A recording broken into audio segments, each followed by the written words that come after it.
Doa yang berkenan di hadapan Tuhan. Renungan ini diinspirasi dari Injil Lukas bab 18 ayat 9 sampai 14. Kepada beberapa orang yang menganggap dirinya sendiri benar dan memandang rendah semua orang lain, Yesus menyampaikan perumpamaan ini. Ada dua orang pergi ke bait Allah untuk berdoa. Yang satu orang Farisi dan yang lain pemungut cukai. Orang Farisi itu berdiri dan berdoa tentang dirinya begini. Ya Allah, aku mengucap syukur kepadamu karena aku tidak sama seperti semua orang lain. Bukan perampok, bukan orang lalim, bukan pezina, dan bukan juga seperti pemungut cukai ini. Aku berpuasa 2 kali seminggu. Aku memberikan 1/10 dari segala penghasilanku. Namun, pemungut cukai itu berdiri jauh-jauh. Bahkan ia tidak berani menengadah ke langit. Melainkan, ia memukul-mukul dadanya dan berkata, Ya Allah, kasihanilah aku orang berdosa ini. Aku berkata kepadamu, orang ini pulang ke rumahnya sebagai orang yang dibenarkan Allah, sedangkan orang lain itu tidak. Sebab siapa saja yang meninggikan diri, ia akan direndahkan, dan siapa saja yang merendahkan diri, ia akan ditinggikan. Demikianlah sabda Tuhan. Terpujilah Kristus.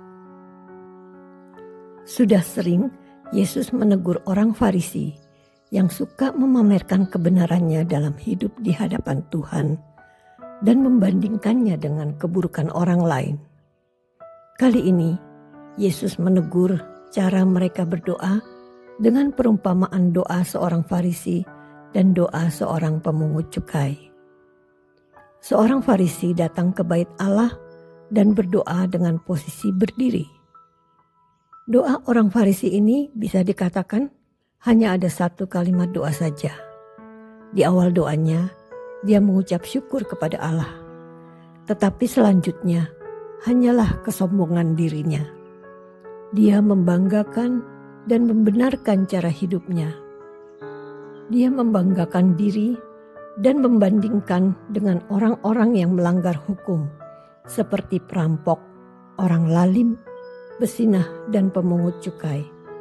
Sebagai orang Yahudi, dia membanggakan telah taat berpuasa, taat memberikan 1/10 dari segala penghasilannya. Dia bersyukur bukan karena anugerah Allah, tetapi karena prestasinya. Sementara seorang pemungut cukai datang dan berdiri jauh di belakang. Dia tidak berani menengadah. Dengan merunduk, dia memukul-mukul dadanya dan berkata, Ya Allah, kasihanilah aku orang berdosa ini. Ya, hanya itulah doanya yang didoakan berulang kali dengan sikap penuh penyesalan. Dia menyadari sebagai orang berdosa tak pantas menengadah menghadap muka kepada Allah. Bahkan tak pantas datang ke bait Allah. Dia percaya Allah Maha Pengasih dan berharap akan pengampunannya. Si pemungut cukai disebut Yesus sebagai orang yang dibenarkan Allah. Lukas bab 18 ayat 14.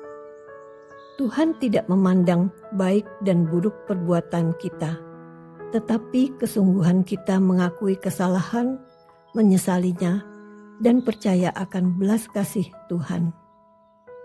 Saya bertanya pada seorang ibu pendoa tentang cara berdoa agar doa kita dikabulkan Tuhan. Banyak orang menitipkan doa kepada beliau dan seringkali dikabulkan. Jawabnya, berdoalah dengan berpusat kepada Tuhan. Doa dengan rendah hati, tidak sombong. Ungkapkan rasa syukur dan sembahlah Tuhan. Mohon ampun atas dosa-dosamu yang membuatmu tidak pantas di hadapannya. Mohonlah bukan untuk kepentinganmu, tetapi untuk kemuliaan namanya. Seperti apa kita berdoa? Apakah kita berdoa seperti orang Farisi atau seperti pemungut cukai? Marilah kita berdoa. Bapa yang Maha Kasih, ampunilah kami orang berdosa. Mampukan kami untuk bisa berdoa dengan rendah hati demi kemuliaan-Mu. Amin.